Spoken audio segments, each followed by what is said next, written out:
Muito bom, nós damos início assim a mais uma meditação na Palavra de Deus. E eu queria apresentar para vocês essa pecinha que eu estava usando no início da nossa transmissão. Olha bem de perto, olha aí. Vou virar para cá para ver se fica mais fácil de ver. É o hidratante labial e regenerador celular. É produto da Flora Liss. Se você procurar no Instagram, você vai encontrar minha filha Lori Damares, que está produzindo esse e outros materiais. E eu tinha uma mancha aqui, não sei quem lembra, nos últimos vídeos que eu gravei, era uma mancha da minha psoríase. Eu tenho mancha de psoríase por todo o corpo, na cabeça, né, para todo lado. E apareceu uma que estava doendo muito. Ela me trouxe esse produto, eu comecei a usar e desapareceu. Graças a Deus não tenho mais nada, não sinto nada. Se está aqui ainda não está doendo, está hidratando bem, não está doendo. E eu nem estava podendo cortar a barba direito, que a Gillette pegava aqui, doía muito, mas graças a Deus agora, por esse trabalho dela, eu estou me sentindo bem melhor, graças a Deus. Recomendo, tem sabonete, hidratante, tem um monte de coisa muito interessante. Procura Flora Liss lá no Instagram. E hoje nós vamos começar uma meditação com essa melodia que eu ouvia no programa do missionário Soares. Eu desejo que nessa noite a palavra de Deus seja anunciada e que a paz de nosso Senhor e Salvador Jesus Cristo esteja entrando no seu lar através desta palavra. Hoje nós vamos dar continuidade no estudo do Evangelho de Lucas, capítulo 14, e agora falando no versículo 15, a parábola da grande ceia. E ouvindo isto, um dos que estavam com ele à mesa disse-lhe: Bem-aventurado o que comer pão no reino de Deus. Porém ele lhe disse: Um certo homem fez uma grande ceia e convidou a muitos. E à hora da ceia mandou o seu servo dizer aos convidados: Vinde, que já tudo está preparado. E todos a uma começaram a escusar-se. Disse-lhe o primeiro: Comprei um campo e importa ir vê-lo, rogo-te que me hajas por escusado. E outro disse: Comprei 5 juntas de bois e vou experimentá-los, rogo-te que me hajas por escusado. E outro disse: Casei e portanto não posso ir. E voltando aquele servo anunciou estas coisas ao seu senhor. Então o pai de família, indignado, disse ao seu servo: Sai depressa pelas ruas e bairros da cidade e traze aqui os pobres e aleijados e mancos e cegos. E disse o servo: Senhor, feito está como mandaste, e ainda há lugar. E disse o Senhor ao servo: Sai pelos caminhos e valados e força-os a entrar, para que minha casa se encha, porque eu vos digo que nenhum daqueles varões que foram convidados provará a minha ceia. Amém. Olha só essa parábola, a grande importância dessa palavra que o Senhor nos ensina através dessa linguagem figurada.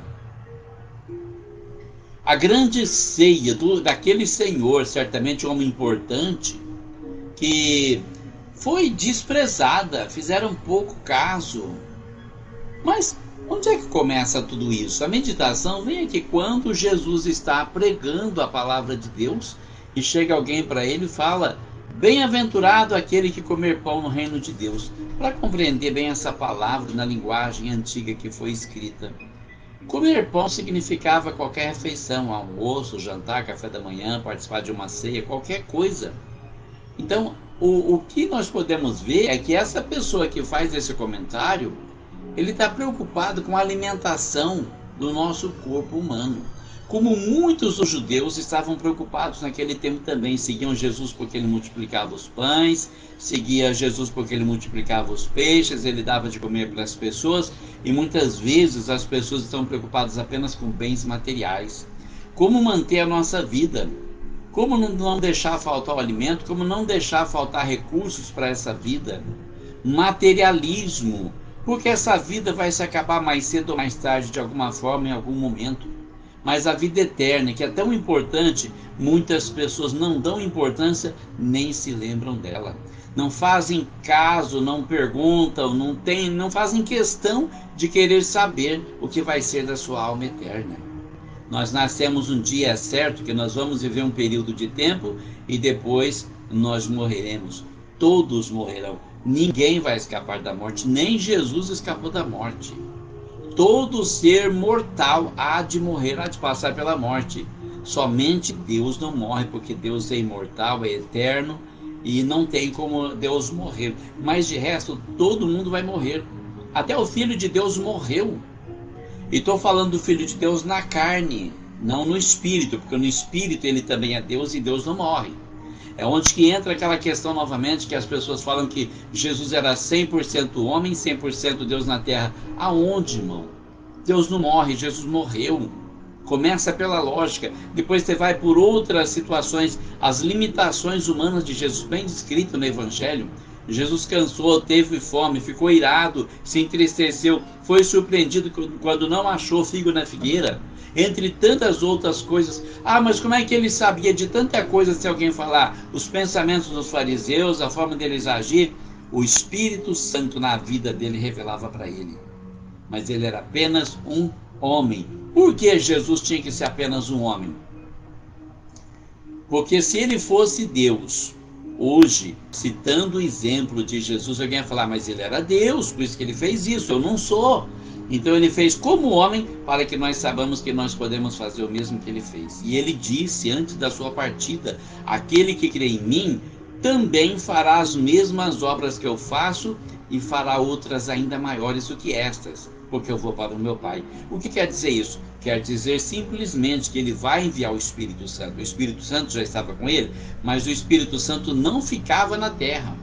O Espírito Santo passou a ficar na terra quando ele ressuscitou e subiu para o céu, para ficar como vigário de Cristo, ou seja, o substituto de Jesus na terra. Ele mesmo disse no Evangelho de João, eu não vos deixarei órfãos, ou seja, eu não vou deixar vocês sozinhos, sem amparo, sem apoio. Eu vou mandar alguém para ficar com vocês para sempre, o Consolador, que é o Espírito Santo, e é ele que nos inspira. Então nós vimos que no Antigo Testamento o Espírito Santo, ele vinha muitas vezes, tomava alguém, usava e voltava para o céu. O que não acontece depois que Jesus subiu para o céu, que ele mandou o Espírito Santo para ficar conosco para sempre. Ele mesmo faz essa declaração, aquele Consolador ficará com vocês para sempre, até o fim. É por isso que nós podemos fazer obras maiores, porque o Espírito Santo não vem tomar alguém e voltar, ele fica aqui. A qualquer momento que você precisar, só invocar ele, estará com você, inclusive para interceder pelas nossas almas com gemidos inexprimíveis, porque muitas vezes nós não sabemos o que nós devemos pedir, nem como pedir, e o Espírito Santo está aqui para isso, essa é a função dele, é o vigário de Cristo. Aliás, é o único vigário de Cristo. Muita gente pensa que o vigário de Cristo é o Papa, mas está errado. O Papa não pode ser o vigário de Cristo, porque só o Espírito Santo, que é a terceira pessoa da Trindade, poderia substituir Jesus e fazer o trabalho dele. Mais ninguém. A pessoa pode se intitular o que for, não é? Mas não quer dizer que a pessoa seja isso. Quantas pessoas se intitulam missionários e não fazem missão, evangelistas e não evangelizam, pastores e não apacentam? Quantas pessoas se intitulam diáconos e não servem à igreja de nosso Senhor Jesus Cristo? A pessoa toma para si um título, mas eu quero ver a pessoa fazer o trabalho. É isso que conta. Eu não preciso de uma carteirinha no bolso para pregar o evangelho. Eu não preciso de uma carteirinha de evangelista para evangelizar. Eu não preciso de uma carteirinha de missionário para fazer missões. Eu não preciso nem estar do outro lado do mundo para fazer missões. Eu estou fazendo aqui. Essa palavra aqui que vai alcançar pessoas que não conhecem Jesus. Essa palavra aqui que pode ir até o outro lado do mundo através da internet para alcançar pessoas que não conhecem Jesus, para alcançar as pessoas. Nós precisamos deixar de viver pela aparência. Eu sou pastor, eu sou apóstolo, eu sou missionário. Você não é nada, você não faz o trabalho que é digno desse título. Você precisa começar a pôr a mão no arado, a fazer alguma coisa. Para de querer se aparecer. E aqui nós vemos então, no primeiro momento, alguém querendo aparecer. Bem-aventurado aquele que comer pão no reino de Deus. Bem-aventurado aquele que for convidado para cear no reino de Deus. E aí Jesus entra com a parábola dizendo, um homem qualquer aí fez uma grande ceia e convidou muita gente, mas na hora da ceia, todo mundo inventou uma desculpa para não ir. Senhor, eu não posso ir. Eu Eu comprei um campo, agora eu tenho que ver o campo. É mais importante ver o campo do que agradar a Deus, do que ir no culto. Quanta gente inventando história. Ah, eu comprei um carro, preciso experimentar meu carro. Ah, eu vou comprar uma casa nova, eu tenho que ver essa casa. Pessoas que inventam desculpa para não servir a Deus. Eu estou cansado, eu não posso ir. Eu casei, eu não posso ir. Eu comprei 5 juntas de boi. Eu comprei um sítio, eu comprei uma fazenda. Eu estou recebendo visita, eu não posso ir. Não posso ir. Então, bem-aventurado aquele que come pão no reino de Deus. Mas você quer comer pão no reino de Deus ou você só quer aparecer? Quer mostrar que você é aquilo que você nunca foi? Uma atividade que você nunca exerceu? Tá cheio de pessoas no mundo por aí assim, se apresentando como apóstolo, ainda com esse sotaque carioca, sem ser carioca, né? Eu sou pastor, sem ser carioca, inventando aí um jeito de falar diferente para chamar a atenção das pessoas. Você não é carioca porque tem sotaque carioca. Eu sou missionário, eu faço a obra de Deus, sou usado para levantar trabalho caído. Você é usado para levantar trabalho caído. Você está caído também, meu irmão. Como é que você vai levantar trabalho caído? Caído? No chão? Precisa estar de pé para levantar, mas não é você que levanta, é Deus. Deus pode até usar você, mas você nunca vai fazer um trabalho dessa magnitude, porque essa obra é do Espírito Santo de Deus. Para de querer aparecer. Ainda vale aquele antigo ditado: quem gosta de aparecer, pendura uma melancia no pescoço. Muita gente quer aparecer, mas não quer fazer isso, não é? Então, diz aqui que o servo voltou e falou: Senhor, ninguém vai poder vir na festa. Todo mundo tem uma desculpa. E o pai de família, aquele homem que fez os convites, fica indignado e fala: olha, você vai sair pelas ruas, você vai sair pelas estradas, vai nos bairros da cidade, pode trazer todo mundo que você achar aqui, pobre, aleijado, manco, cego, qualquer um, enche a minha casa para ninguém provar minha ceia. E o servo sai, chama tantas pessoas e traz, mas ainda tem lugar vazio. Então recebe uma segunda ordem: sai pelos caminhos, sai pelos vales, força as pessoas a entrar, nem que elas não quiserem. Eu quero a minha casa cheia, porque nenhum daqueles que foram convidados vai provar minha ceia. Isso aí nos leva também a pensar em como pode ser perigoso rejeitar o convite do Espírito Santo. Esse pai de família, ele está aqui simbolizando o Espírito Santo de Deus, que todo dia faz um convite. E o autor da carta aos Hebreus diz assim: hoje, se ouvires a sua voz, não endureçais os vossos corações. Quantas pessoas deixam para amanhã, deixam para depois, não é o momento, eu preciso viver mais, eu tenho que aproveitar a minha vida. Irmão, não existe uma forma melhor de aproveitar a vida do que aos pés do Senhor. Eu tinha 23 anos quando aceitei Jesus, hoje eu tenho 66.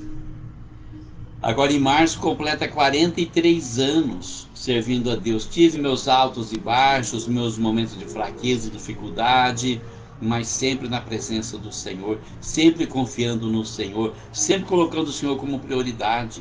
Algumas vezes eu posso ter vacilado para pensar em mim mesmo, para pensar nesse breve momento que nós temos aqui na terra, na nossa felicidade terrena, mas é uma grande ilusão, uma grande tolice, porque tudo passa. Tudo passa.